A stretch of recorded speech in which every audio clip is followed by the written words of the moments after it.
예전에 제가 이제 미국에서 생활했었을 때 저희하고 이렇게 교제하던 가정이 있었습니다.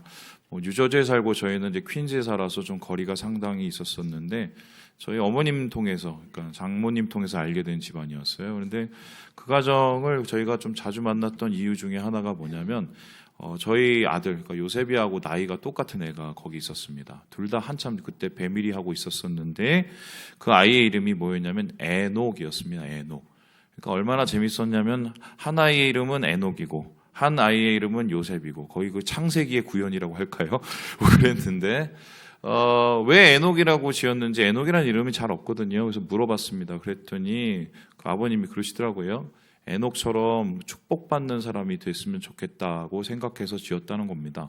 여러분 어떻게 생각하십니까? 에녹이 정말 축복을 받은 사람인가요?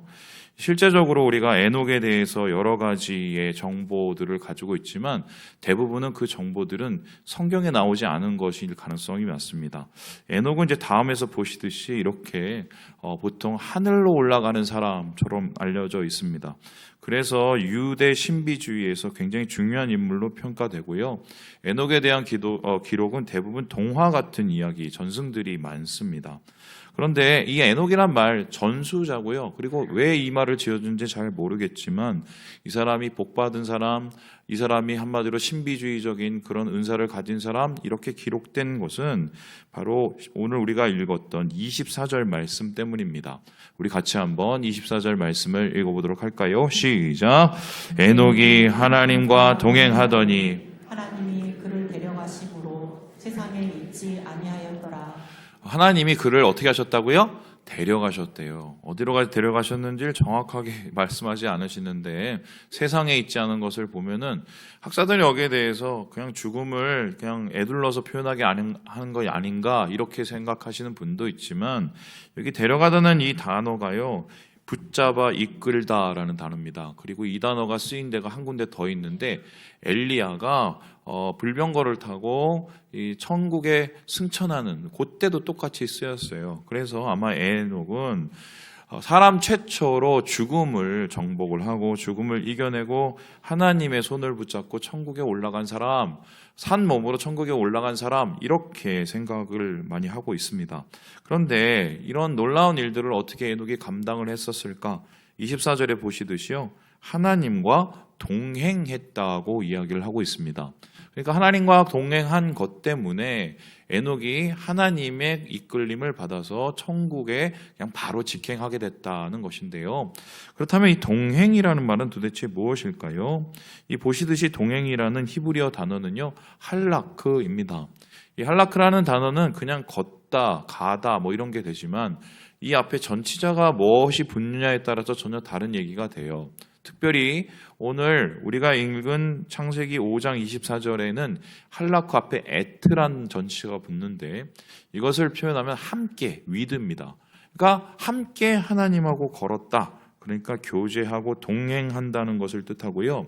그리고 이 단어의 동사가요, 히트파엘형이라고 그래서요. 히트피엘형이라고 해서 이게 한마디면 그대로 직역을 하면 에녹은 하나님과 함께 스스로 계속해서 같이 걸었다는 뜻입니다. 그러니까 에녹은 하나님하고 걷고 하나님하고 같이 살고 하나님하고 동행하는데 자기 인생에 많은 시간을 할애했고 그것 때문에 하나님께서 그것을 천국으로 직행시켜 주셨다. 이렇게 얘기가 되는데요. 그렇다면은 이 동행의 삶, 도대체 하나님께서 이것을 어떻게 보셔서 이러한 놀라운 축복을 주셨을까? 여기에 대해서 이학재 교수는 이렇게 얘기를 하는데요. 우리 같이 한번 읽어보도록 하겠습니다. 시작! 에녹의 삶은 우리에게 천국의 삶을 보여준다. 천국은 바로 하나님과 영원히 함께하며 세상에 있지 않은 삶이다. 그가 하나님과 동행했던 것은 오늘날 우리가 하나님과 걷는 것이다. 마치 이스라엘 백성의 광야 생활과 같이 하나님의 인도 가운데 함께 동행하는 삶이다. 이것은 바로 하나님이 기뻐하시는 삶이며 세상 속에서 이루어지는 천국의 삶이다. 우리가 앞에서 우리가 찬양을 했죠. 내 영혼이 은총 입어 중한재진 벗고 나니 그 어디나 뭐예요? 하늘나라. 바로 이게 동행이라는 것인데요. 단순히 에녹이 동행해서 천국 가는 게 중요한 게 아니라 오늘날의 모든 성도들도 이 복을 누려야 한다는 겁니다. 하나님하고 동행을 하면은 우리가 하나님과 동행해서 언젠가는 하나님 나라에 거하겠지만 오늘 살아가는 이곳에서도 그 동행할 때 그 천국, 하나님의 나라를 누리게 된다는 것인데요. 그렇다면은 우리가 신앙한다는 것은 다른 말로 표현하면 하나님과 함께 동행하는 삶이다. 이렇게 이야기를 할 수가 있습니다. 그런데 말이 쉽지 이게 되게 어렵습니다. 예전에 제가 이와 비슷한 훈련을 받은 적이 있었어요. 그때 교육간사님께서 이런 얘기를 했습니다.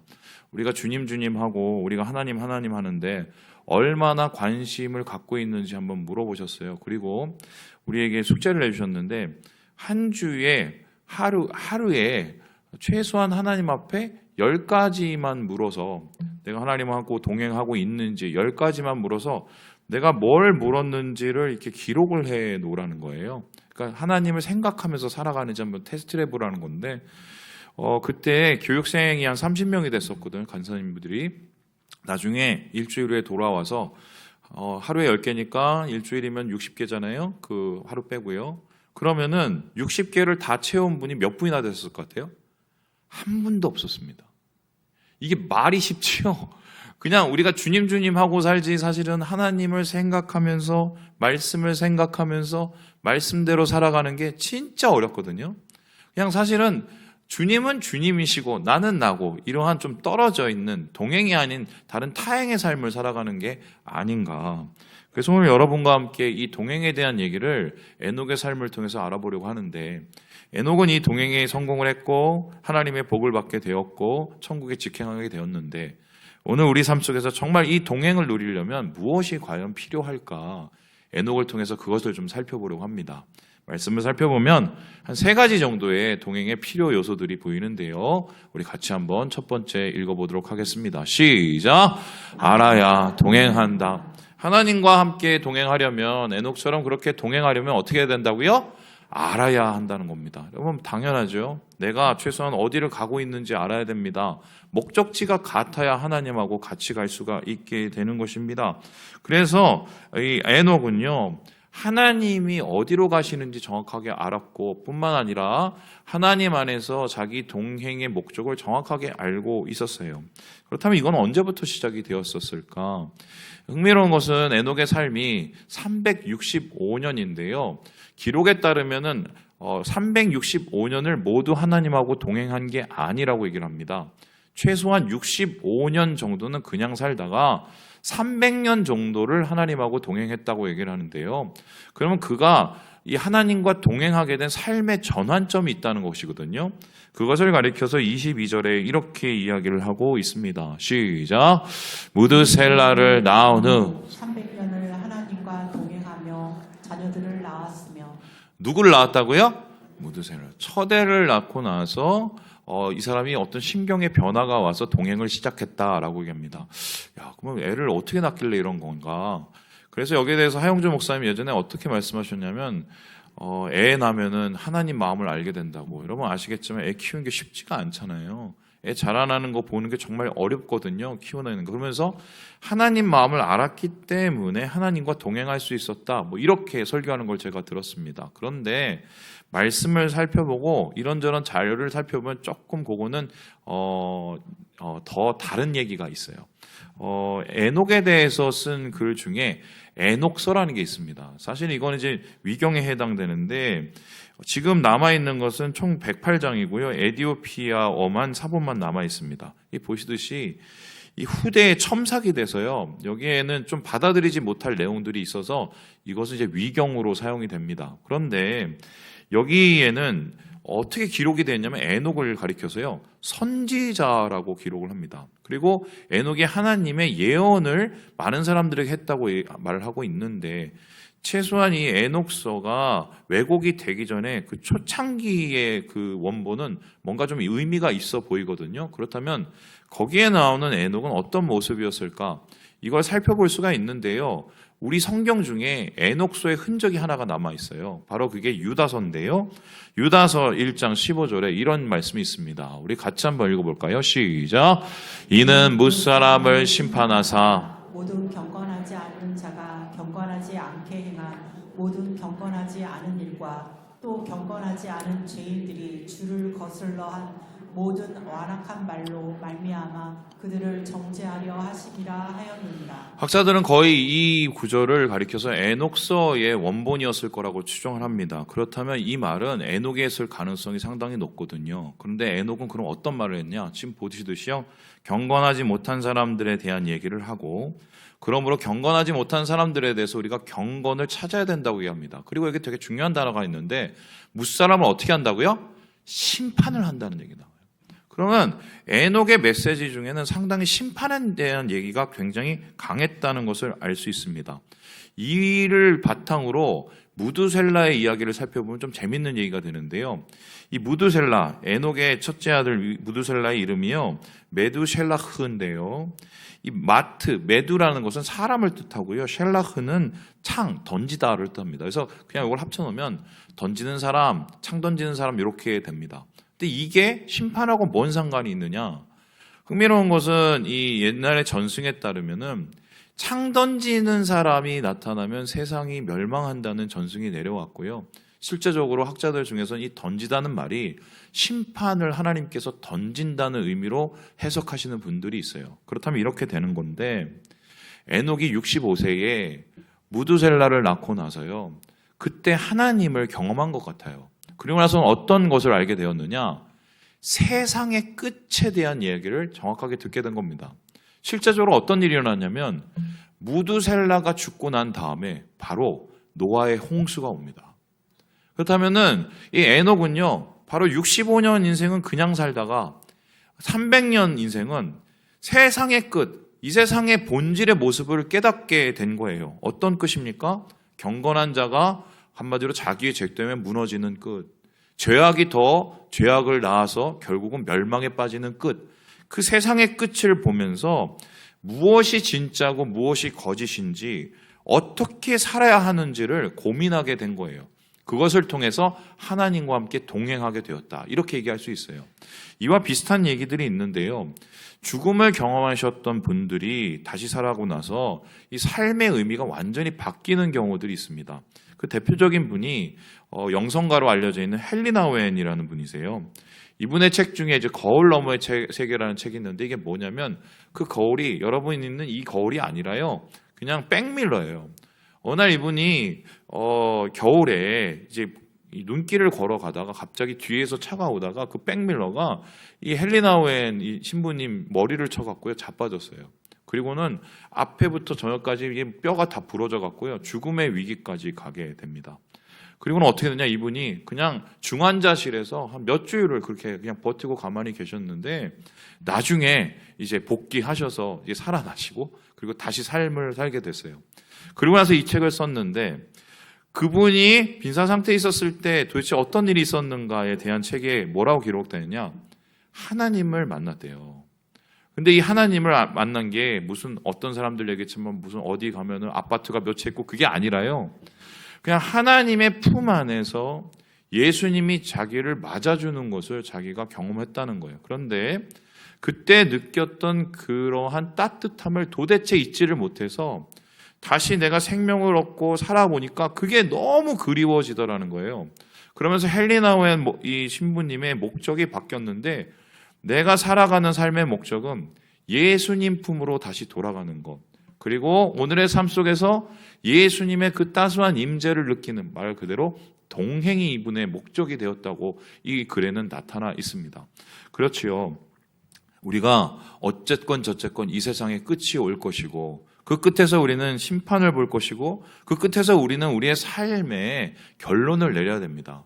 여러분, 그 결론이 만일에 하나님이 아니고 다른 것이 된다면, 그 결론이 만일에 하나님과 동행하는 것이 아니고 다른 것이 된다면 우리는 인생 잘못 산 거죠. 오늘 이 에녹의 이 세상의 끝을 그 본향으로 이끄시는 하나님의 그 알미, 그의 삶을 뒤바뀌어서 동행하게 만들었다는 것, 오늘 우리도 하나님께서 이런 동행 가운데 부르시는 그 알을 선물하시는 것을 말씀 속에서 찾게 되는 것입니다. 그렇다면 두 번째로 에녹은 어떻게 하나님하고 동행을 했을까요? 우리 같이 한번 읽어보도록 하겠습니다. 시작. 따라야 동행한다. 목적지를 분명히 알았어요. 바로 본향이었습니다. 하나님의 임재. 그리고 두 번째는요, 목적지를 알아도 동행을 못할 수가 있어요. 왠지 아십니까? 길이 다를 수 있기 때문입니다. 같은 서울에서 대구, 부산 거쳐서 가는 길이 있지만 어떤 사람 뺑 돌아가기도 하고 심지어는 가는 속도도 다릅니다. 그런데 동행이라는 것은 하나님과 함께 길을 가는 거예요. 그래서 동행을 제대로 하기 위해서는 뭘 했느냐? 하나님께 길을 매일 묻고 그 길을 함께 따라가야 됩니다. 여러분, 에녹의 뒤를 이어서 하나님과 함께 동행한 자가 나타나는데요. 그는 할아버지 에녹처럼 같이 이렇게 동행을 하는데 그 동행한 모습을 창세기 6장 22절에 이렇게 기록을 하고 있습니다. 우리 같이 한번 읽어볼까요? 시작. 노아가 그와 같이 하여 하나님이 자기 명하신 대로 다 준행하였더라. 6장 9절에 보면 당대의 완전한 자 하나님과 동행한 자로 기록을 하면서 노아는 어떻게 동행했느냐? 어떻게 했다고요? 준행했다고 얘기합니다. 준행했다는 말은 함께 같이 행했다, 걸었다는 뜻과 마찬가지입니다. 그렇다면 어떤 뜻이냐면은 우리가 목적지를 본향해 놓고 세상의 끝을 생각하면서 하나님의 임재를 가장 귀히 여기면서 걸어가야겠지만 그 가는 길도 매일매일 하나님께 물어야 됩니다. 그렇게 물을 때 하나님께서 말씀하시는 것을 한 걸음 한 걸음 걸어가는 게 이게 신앙이거든요. 그런데 문제는 이렇게 걸어가는 게 쉽지가 않아요. 노아에게서 이렇게 걸어가는 게 뭔지 아십니까? 사람들의 손가락질 받으면서 계속해서 산꼭대기에 뭘 졌어요? 방주 짓는 거였습니다. 그런데 이런 얘기는 성경에 너무 많아요. 하나님께서 하루하루 길을 가르쳐 주시는데 도대체 이해할 수 없는 길을 가르쳐 주실 때가 있거든요. 그 대표적인 게 바로 이것인데요. 보여주실까요? 이스라엘 백성의 출애굽입니다. 여러분, 이스라엘 백성들이 몇 년 동안 광야를 돌아다녔습니까? 40년 돌아다녔습니다. 보세요. 저 광야 길 한번 보세요. 이것도 대충 그려놨지 막 뺑뺑 돌고 엉망진창으로 뭐 있었습니다. 이거를 그냥 40년. 사실 걸어가면 일주일이면 갈 길을 40년을 돌아다녔습니다. 그런데 중요한 것은 이렇게 돌아다닐 때 이동 경로가 확실치가 않아요. 왠지 아세요? 내일 어디 갈지 몰라요. 여기 있을지 갈지도 모릅니다. 그게 이스라엘 광야 40년이었습니다. 그러면 그들의 내비게이션, 그들의 스케줄러는 뭐냐? 그들은 어떻게 해서 이 길을 걸었을까? 바로 이것이죠. 보여주실까요? 불기둥 보고 구름기둥 보고 걸은 거예요. 그래서 구름기둥이 멈추면 같이 거기서 멈춰서 살아요. 아침에 일어났더니 그대로 있어요? 안 가요. 다음 봤더니 또 움직여요. 그럼 어떻게 해요? 짐을 막 싸서 걸어요. 이게 광야 40년이었어요. 그러면 여러분 얼마나 불안하겠어요. 심지어는 내가 여기 왜 있는지도 몰라요. 그냥 구름기둥이 그냥 멈춰 있으니까 있는 거예요. 심지어 거기에는요 물도 없는 지역도 있었어요. 그러니 당연히 불평이 나죠. 그렇다면 하나님은 왜 이렇게 이스라엘 백성들을 생고생을 시켰을까요? 무의미해 보이는 이 반복, 이 같이 계속 재방송을 왜 하나님께서는 계속 시켰을까? 이 광야의 길, 하나님께서 우리에게 길을 가르쳐 주시면서 동행하시는 길에는 숨은 목적이 있기 때문인데 여기에 대해서 예레미야가 하나님의 마음을 이렇게 기록을 하고 있습니다. 우리 같이 한번 2장 2절의 말씀을 읽어보도록 하죠. 시작! 가서 예루살렘의 길을 외칠지니라. 여호와께서 이와 같이 말씀하시기를 내가 너를 위하여 내 청년 때의 인애와 내 신혼 때의 사랑을 기억하노니 곧 씨 뿌리지 못하는 땅 그 광야에서 나를 따랐음이니라. 광야에서 따르는 그 길, 하나님을 따르는 그 길을 가리켜서 뭐라고 하냐면 신혼 때의 사랑이라고 합니다. 그러면 어떤 길을 가냐가 중요한 게 아니라 하나님께 중요한 건 뭐예요? 이 사람들하고 교제하고 친밀한 관계를 갖는 거였어요. 그러면 동행의 목적은 내가 어떤 목적을 이루는 게 아니에요. 하나님과 오늘 어떻게 대화하고 어떤 관계로 가지고 살아가느냐 이거거든요. 제가 이거를 미국에서 되게 경험해 본 적이 있습니다. 어떤 얘기냐면요. 전 예배학 공부하고 싶었었는데 그래서 토플 열심히 공부해서 뭐 어플라이하고 또 거기에 또 학교 가고 이제 갈 날만 기다리고 있었거든요. 그런데 갑자기 하나님께서 그 길을 막으셨어요. 뭐 자세한 얘기는 나중에 또 얘기해 드릴게요. 그때 제가 하나님 앞에 울면서 막 기도를 했어요. 하나님, 난 공부하고 싶은데 박사를 하고 싶은데 왜 길을 막냐고. 왜 길을 막냐고. 그랬더니 하나님께서 그때 저한테 말씀하신 게 있었습니다. 뭐라고 하셨냐면 나는 예배학 박사를 원하는 게 아니라 예배자를 원한다고 하셨어요. 그리고 네가 여기서 공부하다가는 예배자가 안 될상 싶으니 한국 돌아가라고 했습니다. 전 그때 그게 어떤 의미인지 몰랐는데 나중에 돌아오고 나서 몇 년 지나고 알았어요. 우리가 공부하다가 하나님의 임재 까먹으신 분 되게 많거든요. 사업하다가 하나님의 임재 까먹으신 분 되게 많거든요. 심지어는 교회에서 사역하다가도요, 하나님하고 친밀한 교제를 잃어버리시는 분이 많아요. 그거는 절대로 하나님이 원하시는 길이 아닙니다. 하나님께서 우리와 동행하시는 목적, 이 길을 이리로 올렸다가 저길로 옮겼다가 심지어는 산 위에 방주를 짓게 하신 그 목적은요, 오늘 지금 우리를 더 가까이 하시려고 하는 거예요.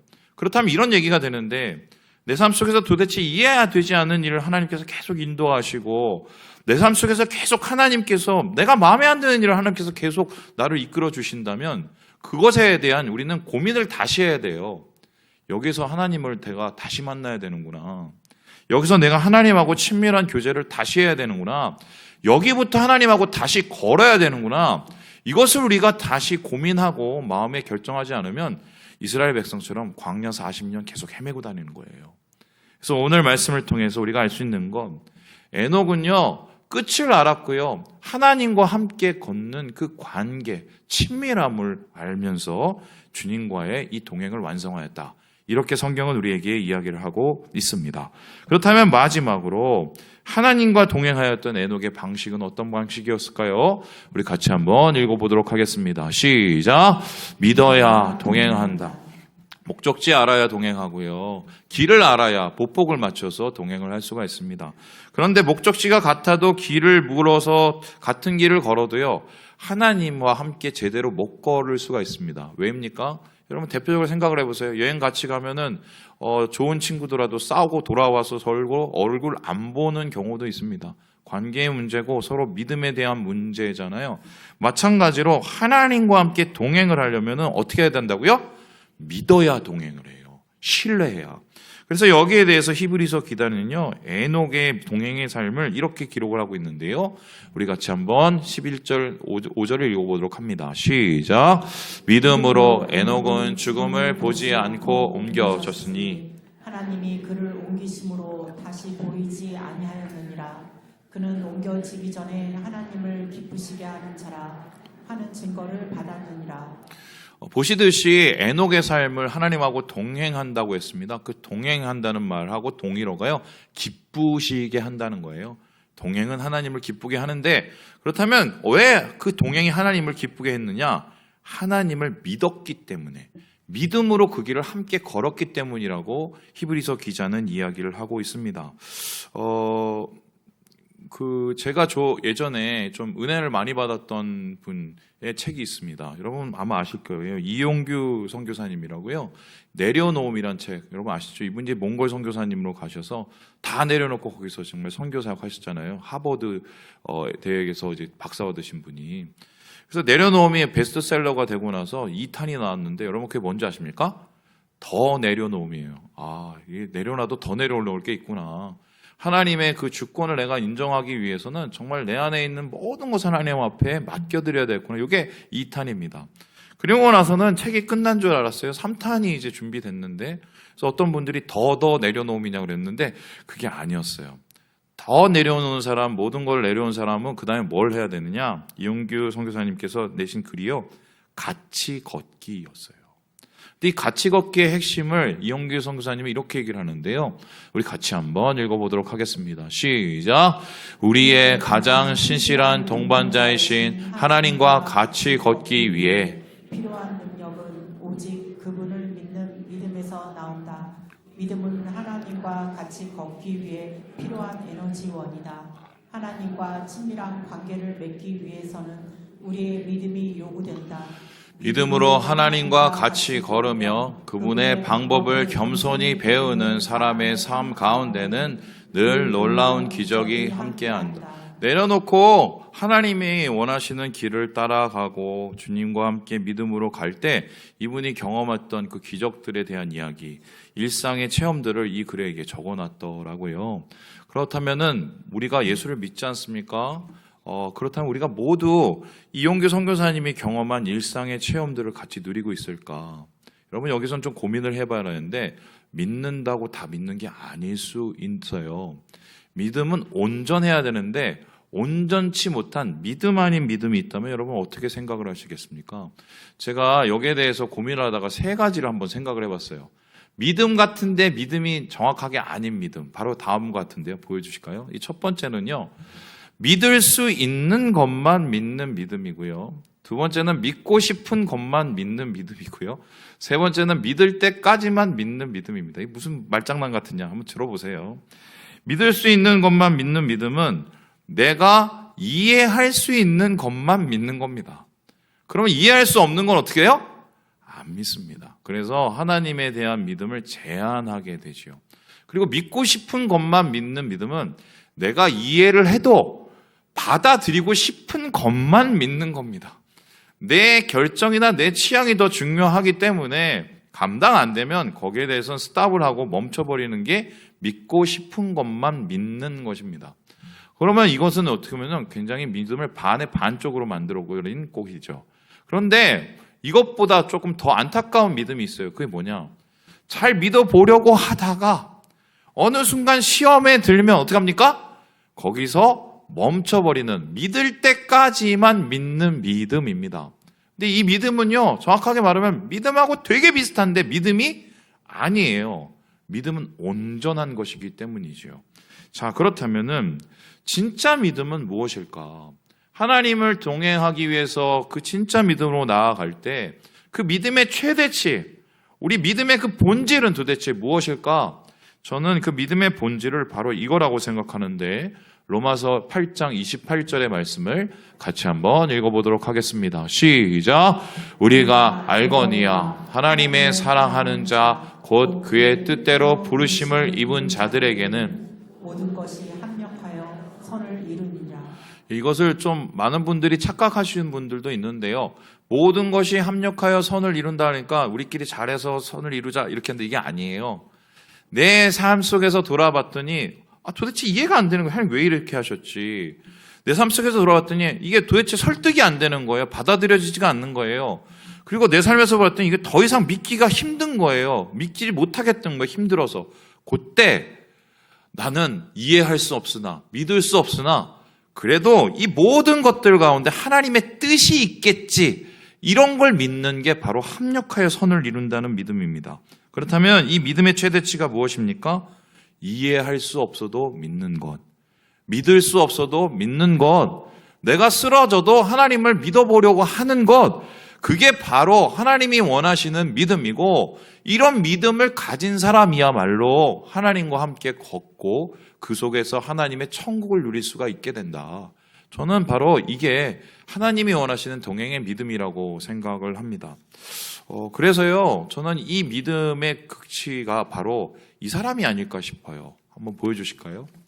여러분 아시죠? 저기 예수님께서 바다를 걸어오시고 누가 그 바다 위를 걸어갑니까? 베드로입니다. 베드로.